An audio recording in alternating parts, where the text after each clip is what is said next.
Hello everyone, question number 27 discuss करते हैं। ए 10 volt cell हमको बैटरी का ईएमएफ दे दिया शुरू में ही, क्योंकि अगर आपको वोल्टेज दे रखी है बैटरी की, समझ जाओ आपको ईएमएफ दे रखी है। लेट्स से आपको 10 वोल्ट की ईएमएफ दे रखी है ऑफ नेग्लिजिबल रेजिस्टेंस, कि इसका रेजिस्टेंस कितना है, लगभग नेग्लिजिबल है, जीरो नहीं है, नेग्लिजिबल है। Connected in parallel across a battery of EMF 200 volt. वो एक और बैटरी के साथ जुड़ा हुआ है जिसकी ईएमएफ कितनी है, 200 वोल्ट। तो E2 कितनी दे रखी है, 200 वोल्ट। ये E1 हो गया।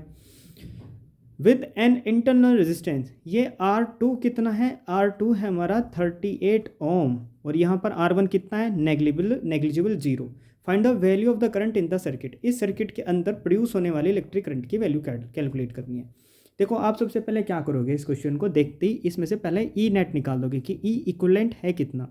ई नेट कितना होगा, E net E1 minus sorry E2 में से E1 घटा दो।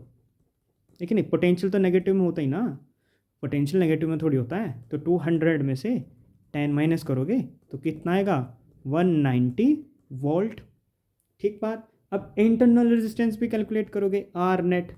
क्यों कैलकुलेट करें, अभी बता रहा हूँ। देखो, मैंने पहले भी बताया है कि बैटरी के इंटरनल रेजिस्टेंस हमेशा किस चीज़ में जुड़े होते हैं, सीरीज़ में जुड़े होते हैं। ठीक। अगर सेटअप इस तरीके से दे रखा हो तो आर नेट कितना होगा, R1 प्लस R2। R1 तो 0 है और R2 है 38, तो कितना आएगा इंटरनल रेजिस्टेंस, 38 ओम आएगा। अब एक और मज़ेदार, आपको इसमें से मैक्सिमम करंट कैलकुलेट करना है। तो मैक्सिमम करंट लगाएंगे ओम्स फॉर्मूला से, ओम्स लो।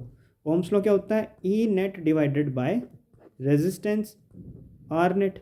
ई नेट कितनी थी, 190 वोल्ट, और आर नेट कितनी है, 30 ओम। तो इससे ये ख़त्म, तो कितना आया, 38 5 190, 5 एम्पेयर का करंट फ्लो होगा भाई सर्किट के अंदर से। ये रहा 5 एम्पेयर का करंट। तो डायरेक्शन भी बना सकते हो आप। लो जी, 27 ख़त्म। नेक्स्ट क्वेश्चन चलते हैं।